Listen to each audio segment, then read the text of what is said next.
Now what we're going to be using today is this. It's Stay Bright 8, and this is different from brazing.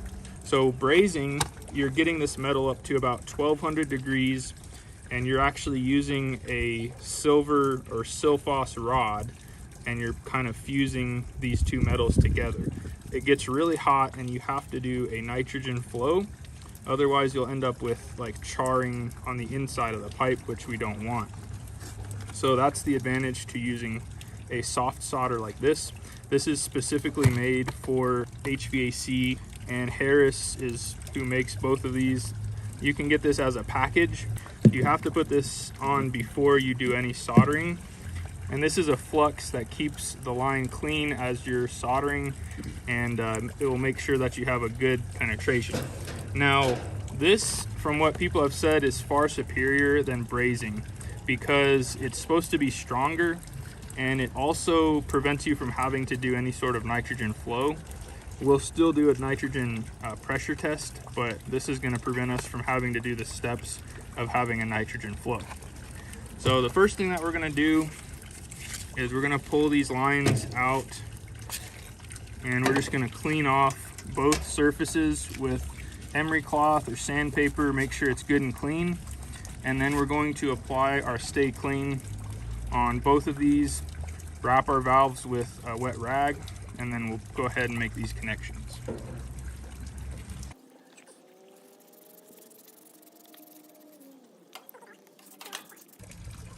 All right, so we're gonna go ahead and deburr these lines. We wanna kind of make sure it's at a little bit of an angle so that all that stuff can come out.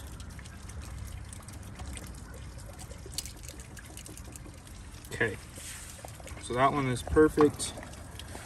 I'm gonna do the same on this guy.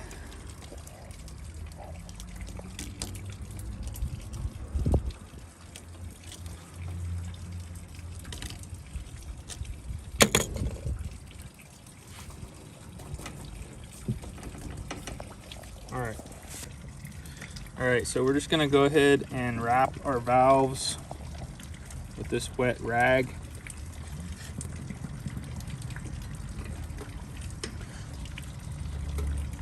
I'm gonna start using the heat block. It's called Wet Rag. I think Mikey Pipes uses that, and I'm gonna try it out because he seems to have pretty good success with it. All right, and now we're just gonna take our Stay Clean, and I've heard that you don't want to put flux on the female side over here because it can actually get into the lines. So I'm just gonna be doing it on the male end, and then we're just gonna feed it in. And you also want to make sure that your pipes are going in perfectly straight, because if they're not, it can make a gap, and apparently the solder does not like gaps. It can't fill in like really big gaps. All right, so we're gonna start up our torch now, and you'll see how quickly we can do this. We don't have to get this pipe very hot, and this Stay Bright 8 will just melt into that joint real easy.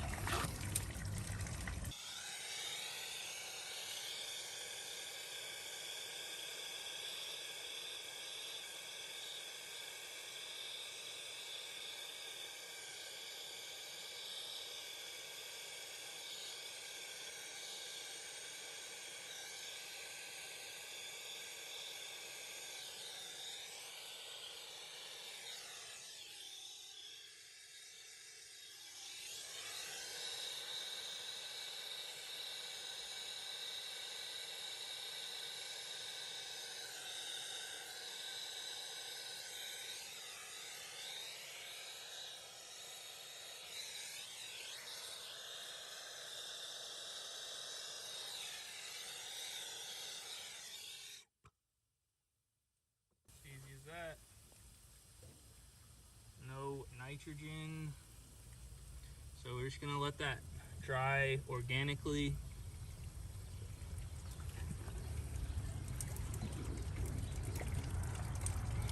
we're gonna check with our mirror, go all the way around and make sure that everything is sealed up nice. Another advantage is right here. If you had dropped a brazing blob of braze or silphos, this would go straight through that plastic, whereas this will leave nothing. So it's pretty fantastic. So as you can see,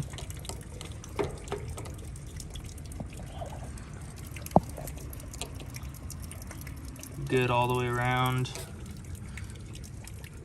Got a little blob on the liquid line, but that's okay, as long as everything's sealed up. So we'll go ahead and do our pressure test now. We'll throw about 300 psi in it and make sure that it stays for at least 30 minutes or so, and then we can go ahead and pull our vacuum. So this is what will happen when you do not use a nitrogen flow. As you can see, there's this gray soot, and you can literally wipe it off with your hand, but that also stays on the inside of your pipe as well. And that's the last thing you want, because you can have TXV problems. So the Stay Bright 8 is an awesome alternative. Less tools you have to bring on site, and the same result. You get a nice clean solder, and you don't have to worry about the nitrogen flow. So it's really nice to have. So real quick, we're gonna do another demonstration on using the Stay Bright 8 for this coupler. Now, a couple of things you wanna keep in mind. You can put flux inside of here. Just be very careful on how much flux you put in. You don't wanna glob it in there, and then when you shove this in, to have a bunch on the inside of the pipe here. So I would put a very minimal amount on the female end and put most of it on the male end. Now you want to make sure this is good and clean, otherwise if you have any contaminants on this joint, it's not going to go well. Now another thing is, if you swage this yourself, you more than likely will have not a 100% circular opening, and you could end up with maybe a little bit of a gap like that. And it's not going to be as tight as using a fitting. And so what you need to do in that scenario is you can take a pair of pliers and just kind of pinch this around and make sure that it's flat.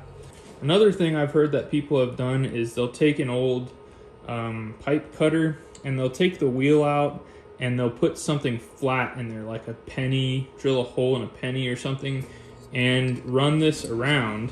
That way it's not cutting into the pipe. It'll indent the pipe, which is fine. It doesn't matter as long as you're not cutting into it, and it'll make sure to take out all of those little gaps. So we've got this one cleaned up. I'm gonna show you how much heat you need to put on this in order to solder it.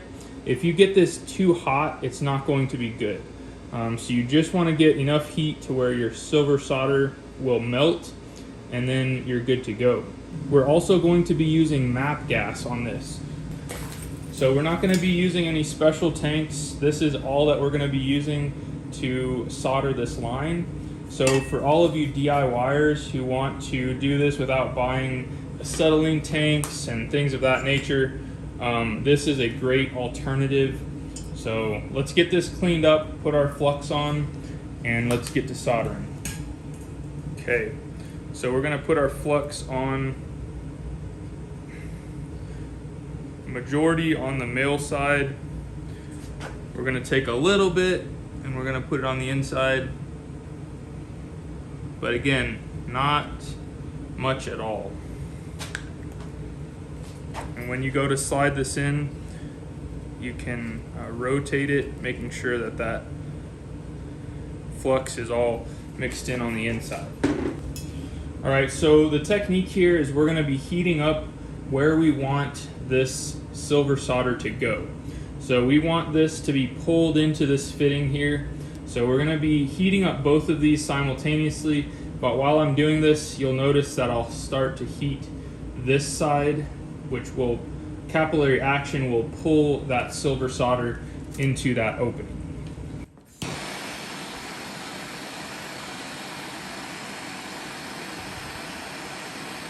see that melt pretty instantly. Again, this is not going to take that much heat.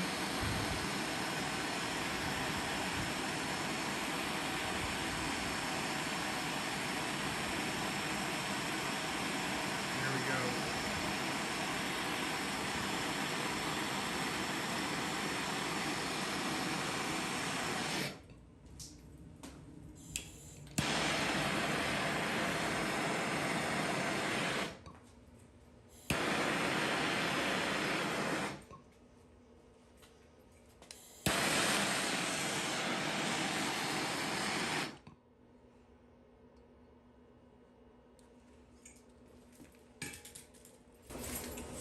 And it is literally as easy as that, folks.